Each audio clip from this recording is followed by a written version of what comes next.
शिक्षा प्रणाली स्थापित की गई है या तो वामपंथियों के प्रभाव में काम कर रही थी या ब्रिटिश साम्राज्यवादी ताकतों के अंतर्गत वह काम कर रही थी। अंग्रेज चले गए, परंतु 1835 से स्टार्ट हुई मैकाली शिक्षा पद्धति ने भारत के पूरे जीवन को बदल कर रख दिया, भारतीयता की सोच को बदल कर रख दिया। युवाओं के भीतर विदेशी दासता को स्वीकार करने के लिए उनको मोटिवेट किया गया और उनके भीतर पाश्चात्य संस्कृति के प्रति अटूट प्रेम जागृत कर दिया। श्रद्धेय स्वामी जी महाराज को यह स्वीकार नहीं था। वह भारतीयता के पोषक थे, स्वदेशी के पोषक हैं और इस बात से उन्होंने एक नवीन क्रांति को आरंभ किया। शिक्षा के जगत में उस क्रांति का नाम है आचार्य कुलम। आचार्य कुलम, आपके मन में प्रश्न उठता होगा कि आचार्य कुलम आखिर है क्या? Acharyakulam is a blend of modern and traditional Vedic knowledge, residential based school. ये सीबीएसई द्वारा एफिलिएटेड स्कूल तो है ही, परंतु इसके मूल में संस्कार है, भारतीयता है, आध्यात्मिकता है। मुझे अच्छे से याद आता है कि एक संस्कार युक्त शिक्षा को लेकर जब हम कोटा गए, जो शिक्षा नगरी के रूप में जाना जाता है, यदि मैं कहूँ कि भारत में 80 से 90% जो डॉक्टर बनते हैं, इंजीनियर बनते हैं, चार्टर्ड अकाउंटेंट बनते हैं, वो कमोवेश कहीं ना कहीं कोटा से जुड़े हुए हैं। उन शिक्षण संस्थानों से उन्होंने शिक्षा अर्जित की है। वहाँ जब हम गए तो एलन के जो प्रमुख थे आदरणीय गोविंद महेश्वरी जी, रेजोनेंस के जो प्रमुख थे भाई आर.के. वर्मा जी, वह भी आचार्य कुलम की कार्य पद्धति, उनके विद्यार्थियों से अत्यंत प्रभावित थे, क्योंकि उनके संस्थान में भी कुछ आचार्य कुलम के विद्यार्थियों ने जब एडमिशन लिया, उनकी शिक्षा, उनके आचरण, उनके व्यवहार, उनके जीवन शैली से वो अत्यंत प्रभावित हुए और उनके मन में भी बात उठी कि शिक्षा में एक बड़ा परिवर्तन आवश्यक है और संस्कार युक्त शिक्षा आज भारत की सर्वप्रथम प्राथमिकता होनी ही चाहिए। इस भाव के साथ उन्होंने भी आचार्य कुलम कोटा में खोलने के लिए प्रयास भी किया और श्रद्धेय स्वामी जी महाराज से निवेदन भी किया। आज मैं आखिर आचार्य कुलम की चर्चा क्यों कर रहा हूँ आपके साथ? आपको भी लगता होगा कि आचार्य कुलम ने आज क्या ऐसा विषय है कि डॉक्टर साहब आचार्य कुलम की चर्चा कर रहे हैं।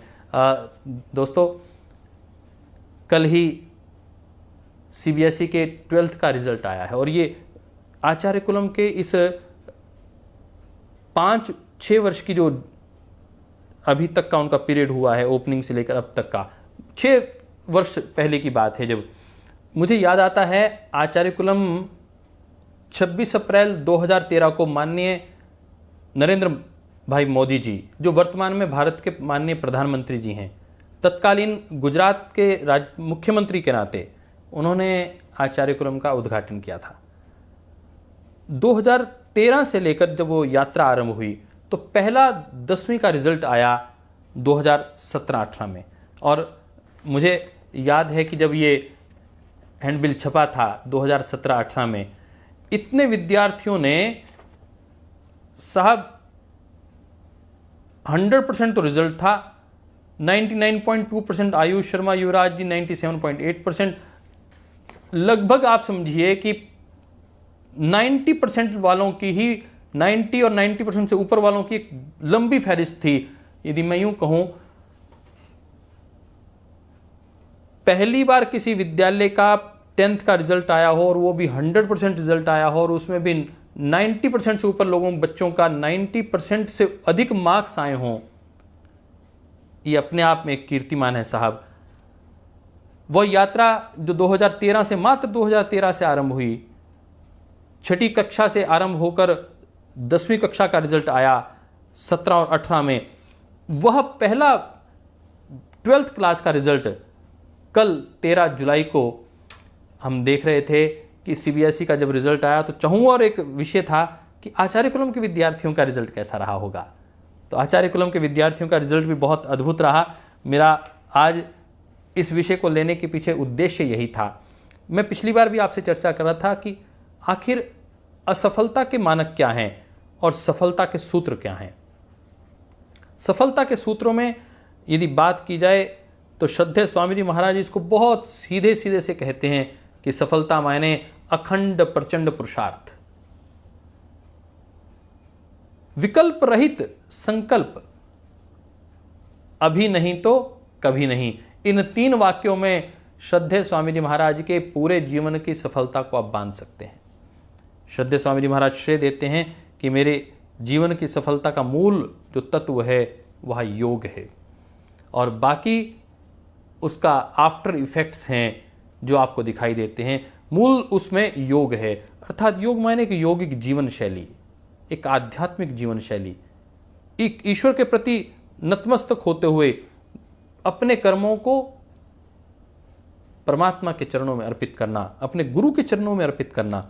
इसी भाव को पिरोने का, इस भाव को प्रत्येक विद्यार्थी के मन में जागृत करने के लिए आचार्य कुलम की स्थापना हुई।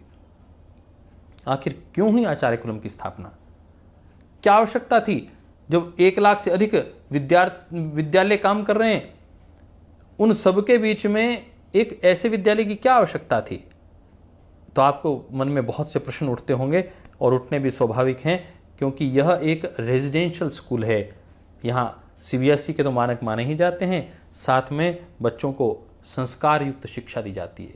मैंने कहा it is a blend of modern and traditional Vedic knowledge. और इस दृष्टिकोण से आप देखिए कि इतनी बड़ी दिनचर्या है बच्चों की।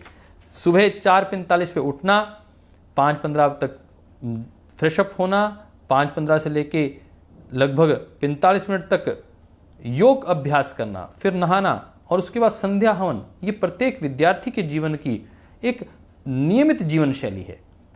विद्यार्थी के जीवन में भटकाव आएगा कैसे? उसके मन की एकाग्रता भंग होगी कैसे? जीवन में सफलता प्राप्त करनी है तो शिव संकल्प होना चाहिए, और वह शिव संकल्प तब टूटता है जब व्यक्ति का मानस भटकता है। और मानस में भटकाव तब आता है जब व्यक्ति परिवार में अन्य अनेक सुख दुख के बीच में से निकलता है। टीवी के माध्यम से उसके मन में कई प्रकार के नकारात्मक और सकारात्मक विचार पैदा किए जाते हैं, परंतु यहाँ तो केवल और केवल सकारात्मक विचारधारा, केवल और केवल सकारात्मक जीवन शैली, केवल और केवल दिव्यता के भाव, केवल और केवल आध्यात्मिक जीवन पद्धति, इसका जीवन दर्शन करवाया जाता है। और बच्चों को वहीं सारी की सारी बुक्स, उनकी सारी जितनी भी ड्रेसेस हैं वो भी वहाँ से उपलब्ध करवाई जाती हैं। और बच्चों को खेलने के लिए भी विशेष अनिवार्य है खेलना। कई बार ये होता है कि बच्चों को केवल पढ़ाया जाए, अधिक से अधिक मार्क्स लेने के लिए प्रेरित किया जाए। यहाँ पर मार्क्स तो स्वतः आते हैं, केवल मात्र जीवन शैली के ऊपर ध्यान दिया जाता है। एक आध्यात्मिक डिवाइन स्पिरिचुअल लाइफ, इसको टारगेट करके उनकी जीवनचर्या तय करते हैं परम श्रद्धेय स्वामी जी महाराज, परम श्रद्धेय आचार्य श्री। और मैं बधाई देना चाहता हूँ अपनी आद्य बहन डॉक्टर रितंबरा जी को और आद्य डॉक्टर पांडे जी को कि उनके नेतृत्व में इस बार का जो रिजल्ट आया है वह निश्चित रूप से पूरे भारत के लिए ही, पूरे भारत ही नहीं पूरे विश्व के CBSE के स्कूल्स में अनुकरणीय वह रिजल्ट आया है। 12th में बच्चों का इतने अच्छे से प्रेजेंटेशन देना, आयुष शर्मा ने 99.4% मार्क्स लेकर, जो 10th में भी उन्होंने बहुत अच्छे मार्क्स लिए थे, लगभग शायद 99% ही मार्क्स लिए थे, उस अपनी परिपाटी को आगे बढ़ाते हुए उन्होंने +2 में भी इतने अच्छे ह्यूमैनिटीज़ के अंदर रहते हुए मार्क्स लिए। मैं पतंजलि परिवार की ओर से, भारत स्वाभिमान की ओर से उनको साधुवाद देता हूँ, और परम श्रद्धेय स्वामी जी महाराज, परम श्रद्धेय आचार्य श्री को भी बधाई देता हूँ कि उनके मार्गदर्शन में जो उन्होंने पौधा लगाया था, जिस भाव के साथ लगाया था, वह निरंतर फल फूल रहा है। आचार्य कुलम का यदि मोटे तौर पर एक अर्थ ये बनाया जाए तो एक ही बात, एक ही लाइन में समझ में आ जाए, वह है संस्कार युक्त शिक्षा। संस्कार युक्त शिक्षा आज की आवश्यकता है। इन लगभग 1-1.5 लाख विद्यालयों में शिक्षा तो दी जा रही है, परंतु संस्कार पर बल कम दिया जा रहा है। जो आज की आवश्यकता है, योग पर बल कम दिया जा रहा है, स्वास्थ्य पर बल कम दिया जा रहा है, परंतु यहाँ ओवरऑल डेवलपमेंट के ऊपर चर्चा की जाती है। और एक बड़ी बात ये कि यहाँ त्रिभाषी फार्मूला, व्यक्ति को उसकी जो मातृभाषा है वह भी सीखने को मिलती है। हिंदी, अंग्रेजी और संस्कृत, ये तीनों भाषाएं उसके जीवन के लिए अनिवार्य बनकर उसके जीवन में शिक्षा के साथ साथ ज्ञान का वर्धन करती है। और विदेशी भाषाओं का ज्ञान, क्योंकि श्रद्धेय स्वामी जी महाराज आचार्य कुलम के माध्यम से वर्ल्ड सिटीजन्स तैयार करना चाहते हैं। ऐसे बच्चे, ऐसे दिव्य आत्माएं जो पूरे विश्व में जाकर भारत और भारतीयता को जाकर भारत की संस्कार, भारत की शिक्षा, उसका गौरवगान कर पाएं। अपने चरित्र के माध्यम से, अपने जीवन शैली के माध्यम से, अपने ज्ञान के माध्यम से, अपनी आध्यात्मिक दिनचर्या के माध्यम से, और इसी भाव के साथ उन्हें 3 भाषाओं के साथ, 3 भारतीय भाषाओं के साथ विदेशी भाषाओं का भी विशेष अध्ययन अध्यापन करवाया जा रहा है। पिछले दिनों कोटा मेरा जाना हुआ, आपके साथ मैंने चर्चा की कि परम श्रद्धेय स्वामी जी महाराज भी जब 2018 में कोटा में अंतर्राष्ट्रीय योग दिवस का कार्यक्रम हुआ, तो वहाँ उसे शिक्षा नगरी कहा जाता है। चाहे डॉक्टर्स हो, इंजीनियर हो, वह कहीं ना कहीं कोटा से जुड़े हुए रहते हैं। और वहाँ जब हम मिले आदरणीय गोविंद महेश्वरी जी से, जो एलन के प्रमुख हैं, रेजोनेंस के जो प्रमुख हैं आदरणीय RK वर्मा जी, उन्होंने भी कहा कि इन बच्चों की, उनके यहाँ जिन बच्चों ने एडमिशन ली थी आचार्य कुलम के विद्यार्थियों ने, उनकी जीवन शैली को देखकर वो अत्यंत प्रभावित हुए, उनके आचरण को, उनकी दिव्यता को देखकर। तो श्रद्धेय स्वामी जी महाराज से वो सहसा पूछ बैठे कि आपने इन बच्चों में क्या दिया है? तो श्रद्धेय स्वामी जी महाराज ने कहा कि मैंने और कुछ नहीं, केवल संस्कार देने का प्रयास किया है। हम तो केवल एक वातावरण देते हैं, एक अच्छा वातावरण देते हैं। व्यक्ति का निर्माण तो स्वतः होता है। श्रद्धेय स्वामी जी महाराज की इतनी सहज बात से वह आश्चर्यचकित हो गए और उन्होंने भी सोचा कि हमें आचार्य कुलम जैसी कुछ संस्थाएं अपने साथ जोड़नी चाहिए। जब उन्होंने इस बात को कहा कि आचार्य कुलम आने वाले समय की एक बड़ी क्रांति के रूप में भाग लेगा, मैं भी एक बार ठिठक गया कि केवल मात्र अभी एक विद्यालय बना है और ये भारत में शिक्षा की क्रांति की चर्चा कर रहे हैं, यहाँ के लोग जो शिक्षा के जाने माने दिग्गज माने जाते हैं। तो मुझे समझ में आया कि श्रद्धेय स्वामी जी महाराज की एक बड़ी योजना है और उस बड़ी योजना में भारत के युवाओं को, भारत के आने वाली युवा पीढ़ी को, जो भारत का भविष्य है, उसका नवनिर्माण कैसे हो, उसकी चिंता श्रद्धेय स्वामी जी महाराज के मन में है। और उन्होंने एक विकल्प दिया है मैकाले शिक्षा पद्धति का। मैकाले शिक्षा पद्धति जिसने भारत की मानसिकता को विकृत करने का प्रयास किया। मैकाले शिक्षा पद्धति में सबसे बड़ी विकृति यही है कि वहाँ भारतीयता का पोषण नहीं है, वहाँ नकारात्मकता का पोषण तो हो रहा है, वहाँ ना तो इतिहास ठीक से पढ़ाया जा रहा है, एक विकृत इतिहास जो वामपंथियों द्वारा परोसा गया है।